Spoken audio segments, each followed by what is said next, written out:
They're like 30 points behind Glasgow. 30. What are the boys getting up for? Nothing. What are the boys playing for right now? Point above the relegation zone, I guess. Hello and welcome back to Double Hit Rugby with myself, Rob, and my twin brother, Harry. What's happening? This week we're going to be talking about Glasgow's game against Benetton, Edinburgh's game against the Stormers, and we'll be looking forward to the Champions Cup. It's back, the knockout rugby. We're winning it. So sit back, subscribe, and enjoy the chat. And thanks for listening this far. Thank you, listening this far. We're on the couch now. What's happening? So, how do you think the game went? Aye, an interesting one. So, pretty tense the first half. Aye. But it was, you actually thought, fuck, Benetton could actually do I actually was watching it like, Benetton could do a number on us here. They fronted up physically, yeah. They did, until we obviously broke them kind of in the second half, but you know it was really close going in at half time, and Franco is just the master of team talks. I feel like every single time Glasgow's behind going into the second half, Franco he does something, and it's so important when your coach, like, you have faith that your coach is going to give them the boot up the arse that they need. And that's where coaching comes into it, doesn't it? It's like we've got a coach that's obviously watched the first half and be like, these are the corrections we need to make. And then the second half, it just all kind of fell into place. A lot of it was still pretty nervy, to be fair, and wasn't until the end you were like properly confident. We've got this. Through, got the bonus point as well. I thought once they started bringing on some of the big guns off the bench, I have to say, Sam Talakai, I just think he's such a rock solid. He's good. He's just so rock solid to bring on. He just does max effort every single time he's on the pitch. He made a difference as well. I have to say, I think Dan Lancaster is actually better than Adam Hastings now. Is he more invested? That's kind of my thinking. Is he more invested because he's like competing to be that number 110 next year? He's like, no one's coming in, this is my team now. Yeah. No one's coming in and taking my spot. I wonder if he's got that mentality, so he's got something to prove. And you know what? He's dealing with the pressure well. Because there will be pressure on him. Because Adam Hastings just missed touch once. I don't know, man. He just didn't have that. Adam Hastings is a different player to who he used to be. Remember when he was younger, you were like, shit, he's actually fucking legit here. He's competing with Finn Russell for the starting 10 jersey. He is great at controlling a game, and he's quite chilled out with it. He won't start doing mental stuff like Finn will. Yeah. But he's just, I just can't escape from the fact that those injuries, I think, he's a different player since that. He's just maturing a wee bit as well. I wonder if he's trying to find his own, like, a new way to play, really. So, but I think it gives us a lot of faith for Dan Lancaster coming in, and he'll drive that team forward. Finally saw Fergus Watson. So I watched him in the pre-season. Well, we watched him in the pre-season game, and you were like, "Oh, he's looking tasty. He's looking big boy, 20, 6'3". He's over 100 kilos already. He's got good pace on him, and finally got to see him play. Obviously, in a pretty experienced backline, so he's in safe hands there, and scored a try on his debut. Got given man of the match, and it was definitely Andy Good, obviously. Well, we got to choose it. So Andy Good obviously put him up, selected him. But they picked it at like 58 minutes or something. Was it that early? Aye, so there was 3 Benetton players in it. There was a lot and of timetable at that point. 2 Glasgow players. Yeah. So it was Fergus Watson and Max Williamson. Sione. And they put the 2 in and there was like 3 Benetton players. Yeah. All right. And they ended up getting fucking pumped by the end of it. That's too early to be calling. But Fergus Watson got like 89% of the vote or something. Did he?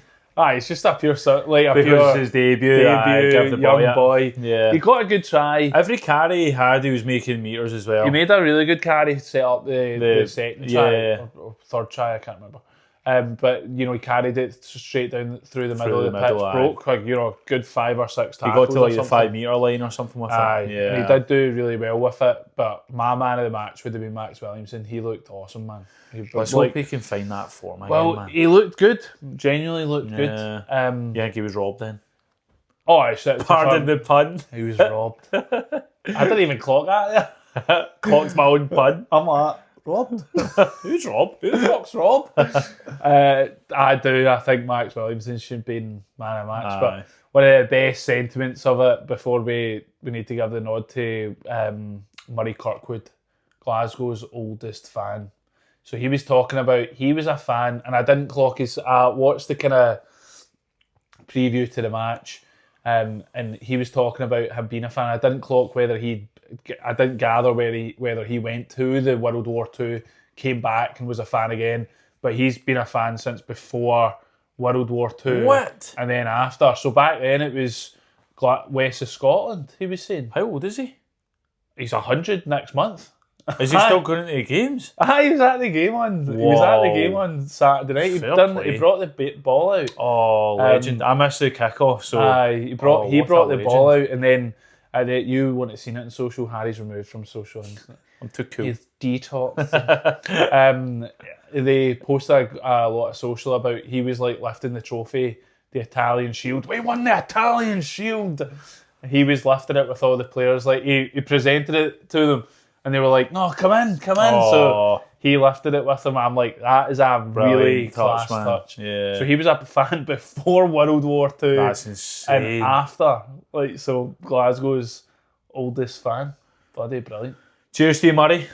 Thank you. Definitely. Legend. Also, another thing to note is, so Ben Asher, right, you might know we're not his biggest fan. We're like, he's a good rotation player. Yeah. He's never really found his mark. He's still young. But one thing that he does do, right, see every 1 in 5 kicks, it is a fucking worldie. Yeah. And it's not like, oh, that was a decent kick. It's like, what the how have you done that? He'd got a 50-22 from his own 22. No angle at all. Nah. Just popped it straight up. He got lucky with the bounce, but it was an absolute belter. But it's good that he can go to the wing as well. You can say something though. He's got the confidence. He does. You know what I mean? And that's important. When having confidence as a player means that he's going to take those risks. And if his skill and talent catches up with him, he has the potential. So and he's still young. What age is he? He's under 23, maybe. Mate, so he's still that's not bad. Still young. Yeah, he's still got a way. That was up to me, maybe 24. Turns out he's 30. He's 35. But you just think some of the boys coming back, like Huey Pilotu, and I wonder just how hard it is to make that transition from Scotland camp, that emotional intensity. Yeah. Like imagine one game that you're playing is Ireland and Dublin, and then the next is Bennett and Scotland. I'm surprised that he played them. But I think that's a good reason that he did blood them, a few of them in there. Gregor, looks like Gregor Brown's going to be out for like 8 weeks. I know, man. That's a big loss. Huge loss. What's the news around Scott Cummins? I've not heard anything. No, Still just says injury, and not heard anything around him or around Kyle Steyn. We might just not be looking in the right places. So if anyone knows, please keep us up to date with it. Any sleuths out there? Aye, the sleuths that meet them in the streets and all that. But same as Steno. So we don't know what the script is for the Bulls this weekend. We need the El Capitan back. But so you just wonder what it's like for them making that transition from international duty back. And they looked a wee bit rusty actually. You just wonder what that done to their body, man, doing all that. Built the win away, got 5 points, and that's the biggest thing. So on to the Champions Cup. Well, why don't we go through Edinburgh first? Edinburgh. On to the lows of Scottish rugby again. Unfortunately, lost to Stormers. Looked like they were a slightly improved. A little bit. That's their race for 8 done. They're not getting it. They're like 30 points behind Glasgow. I know, mate. 30. I know. That is just ridiculous, man. And they did look a little bit better. They're going to need to do some real signings in the summer. The 4 players coming in. They've got 4 games left. 3 of them are at home. But now you're at the point, what's the point? They should focus everything on Europe. Not as if that's It's not going to pay off for them either. Well, So they're going to be out. They're going to be out of it next week. So you just think, like, what are the boys getting up for? Nothing. What are the boys playing for right now? They're not going to get. They're not getting eighth. There's no leadership. It looks like on the team right now. Honestly, it's dire straits. Imagine being an Edinburgh fan, right? Unless they done the biggest upset next week, and I think if Edinburgh beat Leinster, that'd be one of the biggest upsets in the Champions Cup there's ever been. It's not happening. It's not happening. I might put a wee cheeky tenner on it, to be fair. Don't be stupid. Give me the tenner. But if they lose on Saturday, we're in March. Aye. And their season's done. So how shite is that? So you're just like, where do Edinburgh go from here, right? And on social media, I'm on some social media under the double hit. The amount of fans telling us that they're cancelling their season tickets. That's wild. That's bad. That's wild. That is bad. That's bad for the SRU. It's bad for Scottish rugby. And where do Edinburgh go from here? So you obviously released a video last week about Scottish rugby and losing players. And I'm surprised that there is fans out there that wouldn't want two power... Of course, everyone wants two powerhouses, right? But the way that you would get the powerhouses is by retaining some of their Scottish talent. So players like Blair Kinghorn, for example, would Edinburgh be a different player if Blair never left? And so a lot of the people are saying the argument, it makes room for developing players to come through, and absolutely it's valid. Yeah, it's a really good point. I guess like what I'm saying is that we should actually be adopting a completely different approach to trying to create two powerhouse teams. With the Champions Cup, the URC, and international rugby, you really need a squad of 50. Big rotation. So that's like near enough, or not 50, maybe like 40 players. So that's 80 players through the two teams, right? We've just saw Fergus Watson play at the weekend, and we've got Kyle Stein, who's captain, is normally the winger. So you're gonna get players through. So this idea that it makes room for developing players, it does, but we also, what is the point of having Glasgow and Edinburgh playing in highly competitive leagues in Europe if they don't win anything? That makes nothing. Yeah. That makes no sense to me. Why obviously we're going to focus on Scotland because it's the money maker for the SRU. But if you had two teams that were competing for Europe and were competing for the URC every year, that's going to bring in investment. That's going to bring in money. Yep. And God forbid we get a third fucking team. How about, one of my arguments is, why don't we turn the two Scottish teams into powerhouses first, and then look to get rid of players? Why don't we adopt an Ireland model almost, like Leinster and Munster are kind of breeding grounds for the Irish players historically? It was never even Munster. Historically, I mean. But in recent years, it's been Leinster essentially. Why can't we not have a similar model and have two powerhouses, and then if we've got three players deep in each position, okay, now we can look at getting rid of these players. I know this is super unpopular because the amount of money that was paid for Finn Russell or whatever happened with Finn, but it just doesn't sit right with me sometimes that our star player or one of our star players hasn't played in Scotland. And when did he leave for Racing? 17, I think. Nearly 10 years. It's not even. He's our greatest ever player. Not 2017. It would have been like 2018, 19 or something. But yeah, the best part of 10 years. Yeah, because he was obviously the chunk of his career he spent abroad. Yeah, and he's the GOAT. But for us, then I also get the argument: guys are going to chase money. Fair enough. Well, one thing. The money. You can't keep a player like Finn's going to go. You can't keep him. No. He's too much.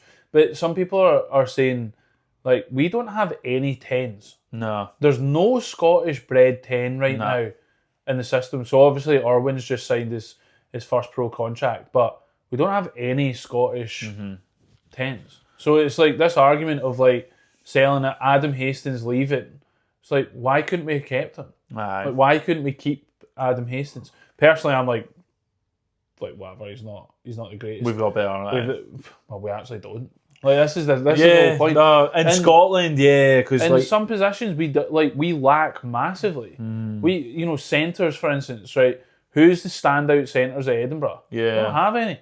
So this idea that we're bringing depth through, where's the players that can develop them and mould them? You don't want to bring through developing players and then they just get fucking pumped all the time. Well, Rob, you made a good point. The system's currently not working. Look at the Edinburgh. Look what's happened Edinburgh with have Edinburgh never right won now. anything. So the system that's isn't not working. working, so do we try something else? Where's the money though in the SRU? Aye. Do you know what I mean? Well, This is the international. This is the bit. They don't have the money, so this it's almost like an argument that. Well, it's we like fan theory. Yeah, that's what it's we're doing. Fan theories. Obviously, we know money makes the world go round, but we're just saying like different options. Something that I would say is that our budget is a lot bigger than people think. Yeah, it's a lot bigger than what people are led to believe. Yeah, but not to. We don't have the marquee signings, so the English have. And it's obviously the SRUs. Yeah, I think they're only going to profit from like next year.